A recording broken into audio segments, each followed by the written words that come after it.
Welcome to Fireside Giants, my friends. My name is Alex Wilson. Going solo again today as Anthony is out again, but another awesome segment. I hope you enjoyed the last one talking about Daniel Jones and kind of debunking some of these mystery takes and awful takes that analysts have had about him recently. One analyst had to say from NBC that he is the reason that the Giants are bad or were bad. He was dragging the rest of the roster down. Just an egregious claim that I really can't even justify. I spoke about this extensively in the last video, so go check that out if you haven't seen it already.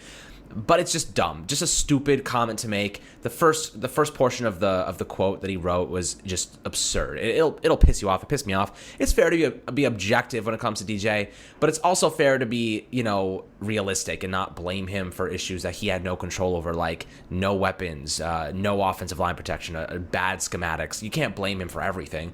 And this is kind of what I wanted to talk about and get over the hump. But today's segment, another really interesting one, because I think one of the most underrated units on the Giants currently is their pass rush, right?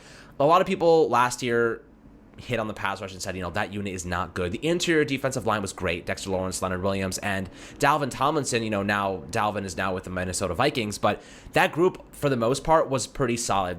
Really good run defenders, solid pass rushers from the interior, from those, interior pass rush positions. Even the nose tackle of Dalvin Tomlinson, he had like 4 sacks, I think, and then he had the 3 tech and then 5 tech where Leonard Williams and Dexter Lawrence rotated on the alternative sides of the line of scrimmage. But the outside linebacker group was really the unit that kind of was the worst portion of that pass rush, because we had Lorenzo Carter go down with an Achilles injury. Toward his Achilles, he's been out, but he's actually looking pretty good now, apparently.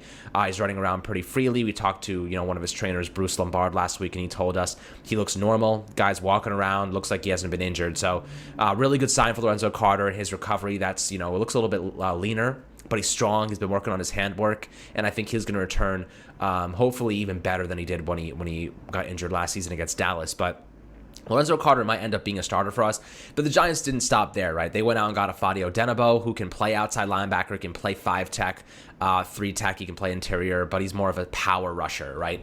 Lorenzo Carter, more of a speed guy. He's bendy around the edges. Azeez Ojulari, more of a speed guy, not as much of a power. And the Giants wanted to add another power rusher like a Fadi, who was the Minnesota Vikings' top pass rusher last year in terms of pressures and whatnot. They had one of the worst units in the league, but they got their best guy on a really cheap, I think it was a 1-year, $2.5 million deal. So they managed to scoop up Fadi, and he is a very great person. We interviewed him. He's a great guy. I think he's going to be a tremendous addition just because he brings so much versatility to this team. And we need as much as that as possible, because when you have a defensive coordinator like Patrick Graham, he only maximizes what your team can offer, what your defense and pass rush can offer. With a secondary like ours and James Bradbury, Adoree Jackson, Xavier McKinney, Logan Ryan, Jabril, even our depth with Isaac Yiadom, our Julian Love, and we'll see what happens with Sam Beal, and we got Aaron Robinson and Darnay Holmes. All those guys, as a combination, is going to help that pass rush even better, because if they can lock it down in coverage, the quarterback has nowhere to throw the ball. He has to hold on, he has to take sacks, he has to throw the ball away, he has to scramble, and we have very fast and great pass rushers for that reason exactly. So I think we're going to see even more sacks. The Giants ranked 12th last year with 40 sacks overall, and that was with Carter Coughlin and Jabal Shared really being utilized as the primary pass rushers at outside linebacker after Ocean Eximinus tore his labrum, and then Lorenzo Carter tore his Achilles. So really underdeveloped pass rushers there, with Carter being a 7th-round pick from last season. And Jabal Shared, we scooped him up off the Jacksonville Jaguars practice squad. He's a veteran. Still, they managed to get the most out of what they had available, and that was the best that we could have hoped for. And now we're moving forward with Azeez Ojulari, Fadio Denabo, Ryan Anderson, and of course, Azeez Ojulari. So we have a couple of 4 different outside linebackers now that we can utilize appropriately and hopefully maximize their potential, and hopefully they can reach their peak with the Giants and a stellar coordinator like Patrick Graham. But one former Giant had a lot of really optimistic things to say about this Giants front 7, and it's Justin Tuck. Obviously we all know Justin Tuck, Super Bowl winning defensive end, and he's traditionally came from a 4-3 grouping back in the Steve Spagnuolo days, and I think he looks at this unit and sees what they're trying to do. And I'll read you some of his quotes from the Big Blue Kickoff live this week. So this is what he had to say. Over time, the Giants have always been known for their front 7. Yes, spot on. Yes, we had Michael Strahan, Justin Tuck, a couple of huge guys, Osi Umenyiora. Now that seems to be that calling card again. You have a lot of pieces of the puzzle that I would like to see go out this year and really make a name for themselves on that defensive line. And he's spot on, because when you look at with the Giants and historically what they try to do, they really are based in their pass rush. They really are lived through the pass rush, and they kind of didn't do that the past few seasons. They didn't have a premier edge rusher. The Giants really needed to upgrade their offense. I thought maybe the second round pick would be an offensive lineman, another position they really needed to upgrade. They didn't do that. They went out and got Azeez Ojulari at 50 instead. They traded back, added a third round pick, and got Azeez Ojulari. And I'll tell you what, totally fine with that strategy, because I think Azeez could be one of the bigger steals of the draft if he pans out. And I think, he was absolute steal at 50. I mean, overall, he was being mocked in the top 15, top 20 picks just a week before the draft, and then the Giants got him at 50 with tremendous value. Nobody knows where the knee injury crap started, so that was a weird situation. Dave Gettleman was like, I don't even know where that started, where that came from. Maybe the Giants put it out there so he would drop. But either way, I think, we walked away with a great player who's going to be able to make an impact day one, which is important because we need guys who can make an impact and produce day one, especially on defense on that line. But this is what Justin Tuck had to say further. The only one that everyone is kind of looking at is Leonard Williams. From that perspective, there's a lot of young talent, a lot of new guys on that front. Obviously, we drafted the guy from Georgia, Azeez Ojulari. That defensive front and the secondary, for that matter, which I hit on before, talking about how the secondary can help the pass rush maximize their talent, held up pretty well last year, considering that we are able to accomplish last year. I think for me personally, I'm excited about that, about what they'll continue to do and what they'll do with another year under their belts in this system. And I think that's another big point to mention, is that when you have more time in a system, have more time devising these schematics, Patrick Graham developed a very intricate 3-4 disguise coverage, zone coverage really system last year. They were rotating a lot of guys, keeping guys fresh, sending extra blitzers, whether it be safeties or slot cornerbacks. You saw Darnay Holmes, you saw Logan Ryan, Jabril Peppers blitzing continuously. And they used a lot of spies because a lot of the opponents that they faced, Kyler Murray, Lamar Jackson, even Baker Mayfield, these guys are very good at rolling out of the pocket. You need spies to keep them contained and really allow those interior guys to get after them. So they kept guys on the edge, Blake Martinez, Carter Coughlin, Russell Wilson's another great example. Carter Coughlin had a tremendous game against Russell Wilson, spying on him and keeping him contained. Now, I think that when you are looking at this unit and Patrick Graham, what he did, you're gonna see a little bit more man coverage next year, maybe a lot more. With Miami 2 years ago in 2019, Patrick Graham ran cover one 50% of the time. So what does that mean? They utilized their corners primarily to lock down opposing wide receivers and then blitz to extra guys.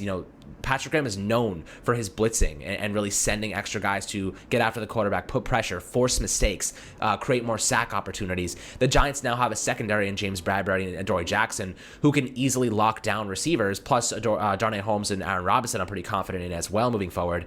When you have guys who can lock down in man coverage, it allows you to blitz 2-3 extra guys at a time. Maybe you're sending 7-8 blitzers and you're manning up across the board with 3 receivers. And you have a linebacker on the running back in the flats, and you have a tight end. Maybe you have Jabril Peppers on the tight end or Logan Ryan. You're sending Xavier McKinney on the blitz. You're sending Blake Martinez on the blitz. You're sending Tate Crowder on the blitz. You're sending, you have 2 outside linebackers, 3 interior guys. So you're already rushing 5. And then you add another one, 6. So you're already overwhelming an offensive line.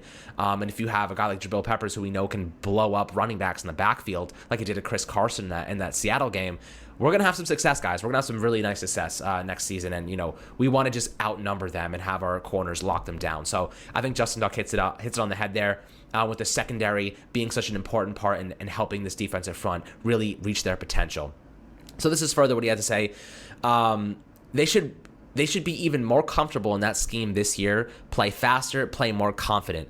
And that allows him to do more of those things to kind of free up some people or get some other people who might not necessarily be the pass rusher that Leonard is or that me, Osi Umenyiora, and Michael Strahan were. So basically what he's saying is, when you have another year in the scheme, when you have some fresh faces, when you have experience, some veterans there, it's supposed to open up more opportunities for the other pass rushers. Not Leonard Williams, who had 11.5 sacks last season. We know what he can do, but it's supposed to open up for other guys. When Dexter Lawrence and Leonard Williams and Danny Shelton are soaking up double teams, you want your 1v1 matchups to capitalize and win. So that's essentially what he's trying to say.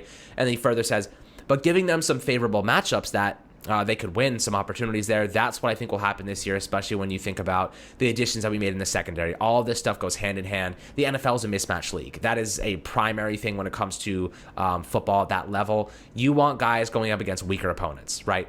So Azeez Ojulari going up against a heavy-footed offensive tackle is a benefit because he has the speed, he's got the bend, he can get around the edge, he's got a couple of good pass rush moves. Ifadi, maybe you're going up against a lighter guard. Ifadi's more of a power rusher. He can really take advantage of a lighter guard. Dexter Lawrence, let's say Danny Shelton and Leonard Williams are soaking up double teams. Dexter Lawrence runs a stunt, and he has a 1v1 versus the center. He's bigger than the center. He's going to bull rush him right into the quarterback's lap.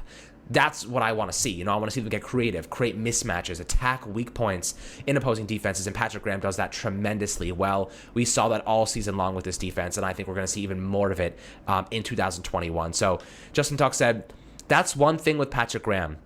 It seems like he was really good at dialing up things where guys were put in one-on-one situations. At that point, you have to win. If you don't win, then we need to do something else. And that's kind of the big thing. I think the Giants, who had 40 sacks last year, which is a pretty respectable number, 12th in the NFL, could get to 50, which would put them in the top 3 range last year. So if they can get to 50 sacks and we have guys just constant pressure and our secondary's holding up, staying healthy, we're in good shape. I'm pretty confident this defense is going to be a top 5, top 3 unit if we can do all those things. So that's really important. When you have a guy like Leonard who can make plays, not only with the quarterback hits and the sacks, but also in the backfield as far as his run-stopping ability, when you have a person like that, especially in a 3-4 defense where I know he's more of a comfortable in that 3 scheme, he's going to cause havoc. If I'm an offensive coordinator, I'm definitely paying more attention to him. And really that makes a lot of sense to me too, because when you have players who are just so dominant in that 3-4 scheme, that 3-tech, 5-tech position, they also make plays in the running game. Leonard Williams is also known as a very good run stopper, aside from a pass rusher. The Giants maximized him. Of course, 2 years ago when we acquired him, it was like his production isn't there. Why are we giving a 3rd and a 5th round pick away for him? It doesn't make much sense. But now we see when you have good coaching, it makes a big difference. Good coaching is the catalyst to bring out potential in players and really capitalize on their capabilities. Leonard Williams is a 1st round pick, a high 1st round pick at that. He has all the talents. He had all of the tangible traits that you want: speed, power, and agility. And I'll tell you what, Patrick Graham just got the most out of it. That's what coaching does. Good coaching does that. The Giants now have the biggest coaching staff in the NFL. Let me rephrase that again.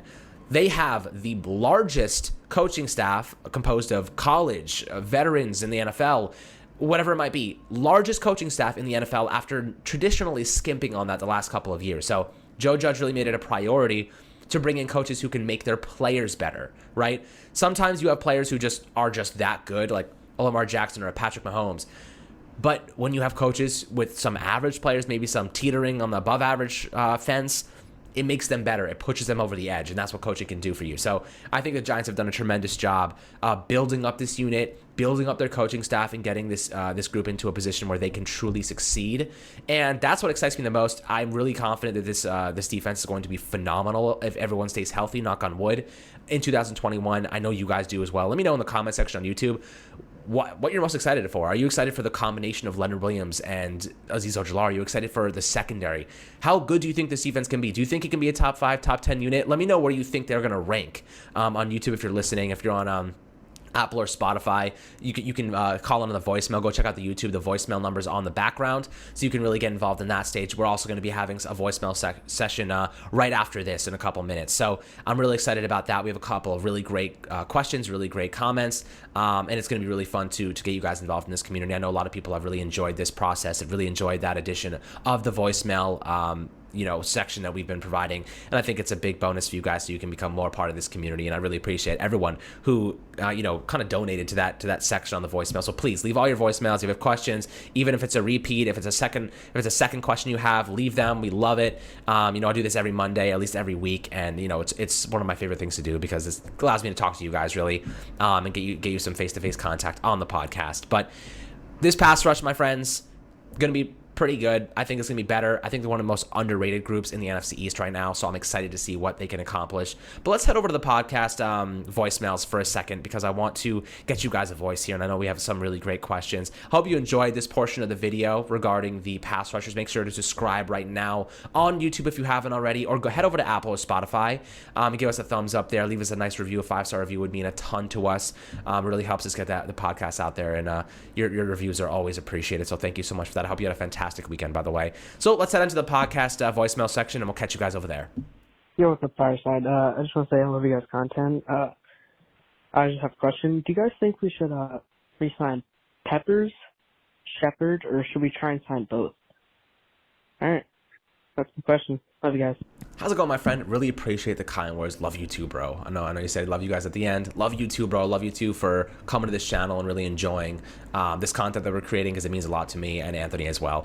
But for your question, re-signing Jabril Peppers or Sterling Shepard, it's a really good question because it is a decision that we're going to have to make. Now, the Giants have an interesting decision to make with Sterling Shepard specifically because he has an out in his contract after the 2021 season, and they'll save a little bit of money. So I think, it might be worth looking to see if they can maybe restructure his deal. If they keep him, it makes sense. I love Sterling Shepard. He is one of the most consistent players on this team when he's healthy. He offers tremendous value as a wide receiver too.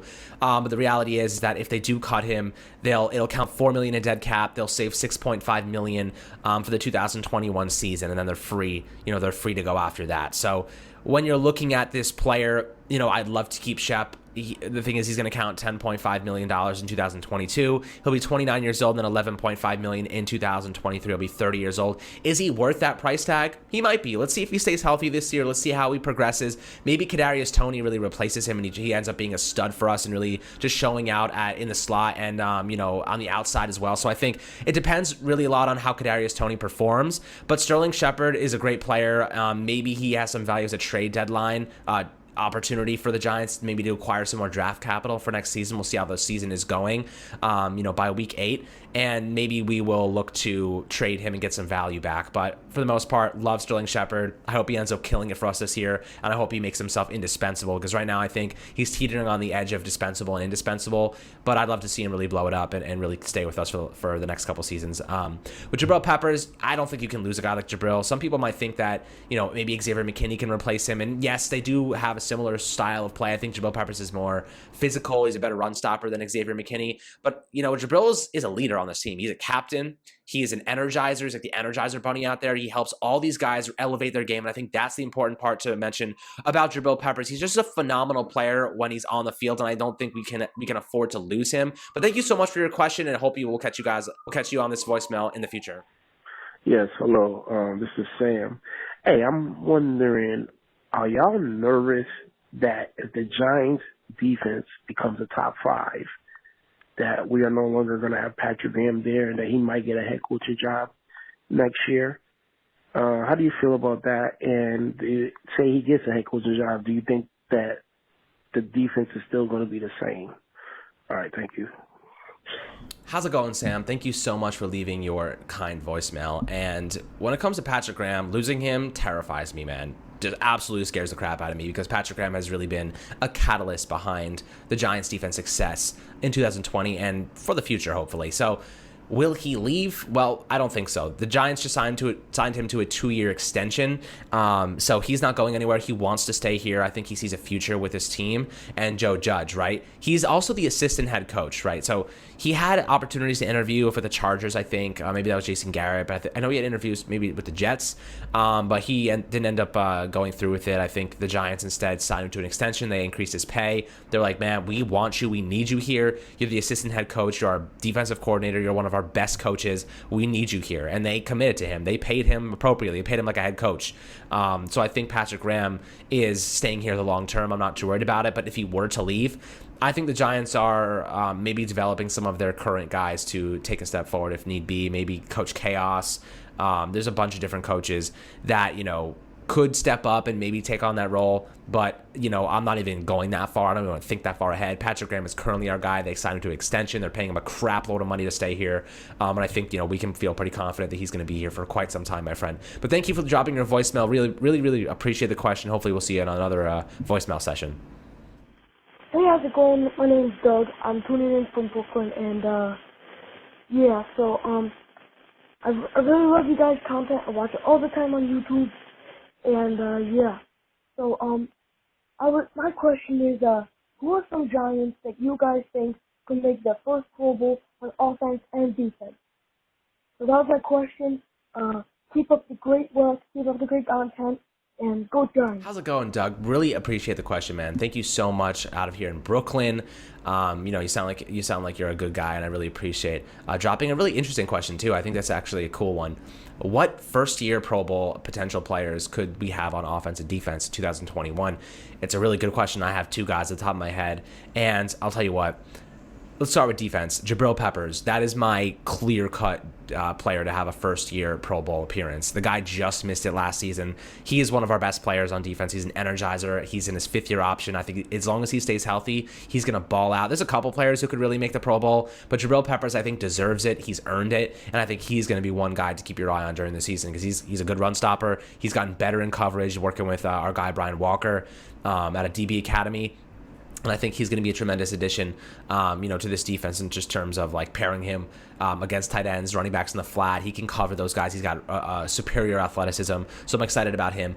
On the offensive side of the ball, that's a tough one because we have a couple guys, not many that could be first-year Pro Bowl guys. The couple already have them, Saquon and Kenny Galladay have. But I actually think that Will Hernandez could be a guy that makes the Pro Bowl this year. I know some people think he's kind of a bust already, and he hasn't performed up to expectations, but the guy's been put through the ringer, right? He's been through 2 offensive schemes. He got COVID last year. He is injured last year, but now he's making the transition to right guard, and I think that'll be a little bit easier for him because we run a lot more towards the right side than the strong side, and I think we play a lot more heavy personnel, and protection with our tight ends on the right side of the line of scrimmage. So Matt Pert, if he starts, he's a good run blocker. Pairing him next to Will Hernandez, I think we're going to have success in that facet. And I think Will Hernandez is going to take a big step forward playing on the right side of the line, especially just healthy, where he's cross-training. He's working with Duke Manyweather, one of the best offensive line coaches in football. And he even told us that, Will Hernandez was injured last season, which is a primary reason he struggled. So I think Will Hernandez,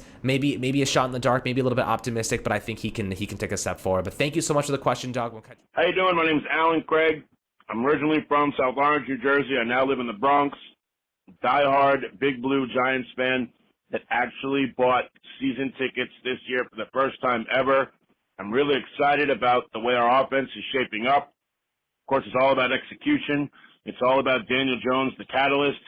Can he solve his fumbling issues and be a better protected quarterback and have better ball protection? If he can, I think the sky's the limit with this team. I'm really excited for the future. Thank you for your time. Go Big Blue. How's it going, Alan? Really appreciate the voicemail, and I think you hit it on the head. Daniel Jones is our catalyst, but also him being protected. The offensive line remains a big portion of this offense that is kind of we're pushing all our chips on the offensive line to really try and elevate their game. Of course, we have a couple weaknesses. We don't know what Will Hernandez is going to do. We don't know what Shane Lemieux is going to do. We don't know what Matt Parrott or Nate Solder are going to be able to do. We don't know if Andrew Thomas is going to take that step forward. Nick Gates, who knows? This is such a big question mark for this team. It could end up biting us in the butt, or it could end up being like a good unit that allows Daniel Jones to capitalize on his abilities, whether it be running the ball, throwing the ball downfield. There's so many different things that Daniel Jones is capable of doing. It's just a matter of getting the time in the pocket to actually execute. So I think you hit it on the head, Alan. I'm really excited. Congratulations on getting season tickets. That's awesome. You're going to have such a blast this season, this offense taking a step forward. I'm really excited for you to enjoy this team in person, especially those cold winter nights in MetLife. I know you should bring a blanket because it gets cold there, but the football, the energy, being with the Giants fans, that's what it's all about. Really, you've been a fan for a while now, it seems, and I respect the hell out of that. And those veteran Giants fans have seen it all. We've seen the bad, we've seen the good, and now hopefully we're heading towards a golden age in Giants football because I think we deserve it after a couple seasons of just absolute misery. But thank you for leaving your voicemail. Alex, hey man, this is Peter from the Keys. How you doing? I just had a Twitter post that I threw out there. It might be a good question for your next pod. My question was, depth is very important for an NFL team. Injuries always happen. Which Giants player, if lost to injury for the year, would hurt the Giants most in the 2021 season? DJ is too easy of an answer. 4 options: James Bradbury, Blake Martinez, Leo, or Saquon. Surprisingly, it was very close. Bradbury with a 30%, and then followed by Barkley at 29%, Blake at 23%, Leo at 18%. Me personally, I chose Blake Martinez as the linchpin there. It would be the hardest for the Giants to overcome. But I want to get your opinion, your takes, guys. You and Anthony do a great job. Catch you later. Bye. How's it going, Peter? Thank you so much. I know you're an OG fan, so shout out to you. And I'll tell you what, this is actually a very interesting question. What of these 4 players, Blake Martinez, James Bradbury, Saquon, or Leo, which of those 4 players would be the biggest one to lose? Now, I would say James Bradbury, but I think we got Adoree Jackson, and we have some decent supplements, so I don't think James Bradbury. If we didn't have Adoree, I'd say yes, James Bradbury by far would hurt us the most. Saquon, we know what happens when Saquon goes down. It's not good at all. But we know, when he's healthy and he has a wide receiver one. The last time Saquon Barkley had a wide receiver one on his team, he had ran for over 2,000 all-purpose yards. You take all that away, Giants offense in 2018 was a disaster. So, keep that in mind. I think we saw what happened last year without him. We really got destroyed. Our offense was absolute garbage. Leonard Williams, you take away that pass rush, that big guy in the middle, it's really tough to come back from. You can't replace him. There's nobody that can supplement his loss. Dexter Lawrence can't play for two guys. He only does as much as he can do. And, Blake Martinez, again, he's the Mike linebacker. We don't have much depth there. We have Reggie Ragland as kind of a reserve option. But I have to say, I think it would be Leonard Williams. I think he might be the biggest loss because 11.5 sacks last year, 62 total pressures, pairing him with Azeez Ojulari and, whatnot, Fadio Denabo, losing him would be big. It would be devastating because we don't have that big interior pass rusher that takes just so much attention away from opposing offenses, rather. And offenses have to account for him. They have to keep an eye on him at all times. He's that good, especially under Patrick Graham's scheme. So I think losing Leonard Williams to be the most significant. Of course, Saquon's probably a neck and neck with him because I think Saquon, he's like half our offense right now. We built an offense around him. But because we added Kadarius Toney and Kenny Golladay, I think losing him would be a little bit less significant. I'm still confident Devontae Booker can put up average numbers at best. Losing Saquon would hurt, but we have a lot of weapons now that it really comes more down to the offensive line than Saquon's ability. But I really appreciate the question, Pete. I hope you have an awesome day. And let's head over to the last voicemail of this section. Hey, thanks, Alice. I'm glad what you said about Daniel Jones. I love Daniel Jones. I think he's an awesome quarterback, and I think he's going to do good for the Giants this year. And like you said, I wish people stop harping about him. He is a heck of a quarterback. I watched him play at Duke, and he's a hell of a quarterback. I love Daniel Jones, and I believe in Daniel Jones. Let's go Giants. Thank you, my friend. Bye. How's it going, my friend? Daniel Jones. I can't say enough. The slander going around on this guy's name is just absurd. It doesn't stop either. People are just making rash statements, so I appreciate, the love for him. I want to remain optimistic, but also objective at the same time. Point out his weaknesses, but also that a lot of his struggles last year were not his fault primarily. Wide receivers had below average separation. Offensive line was one of the worst in pass blocking in the NFL. How do you expect someone to succeed, especially as a second-year quarterback in a new system with no training prior to the season start? How do you expect him to succeed? Realistically, it's absurd that some people can't think that logically. But I'll tell you what, I think you're spot on. He is a good quarterback. He has the tangible traits. He's a leader. He's good enough behind the scenes that, he gets it done. He prepares like a madman. He works on his weaknesses in the offseason. He's everything you want in a franchise quarterback, right? He's everything you want. He stays quiet. He does his thing. He's good off the field, and, he's good on the field when you give him the support. I think the Giants have just failed to do that for him. They failed to give him an offensive line. They failed to give him proper weaponry. And now we saw the benefits, or the repercussions of that reality. But I think you're right. I think we're going to see something better this year. I think he's going to really break out in a way. Hopefully it's a Josh Allen type of leap. Really hard to accomplish that type of developmental jump. But we can hope for the best. So really appreciate the voicemail, my friend. I hope you enjoyed this section talking about a variety of different topics. I love doing this with you guys because it allows me to hit on a couple different things instead of just focusing on one specific thing. So I really appreciate all the questions. Make sure to leave a voicemail for next week's episode on Monday or Tuesday. I'll get it out as soon as I can. And I really appreciate all the love and support you guys have had to offer lately. I'm so excited for this season. We're getting closer and closer every single day, my friends. So hopefully we'll catch you on the next video, and I hope you enjoyed. Have a fantastic week.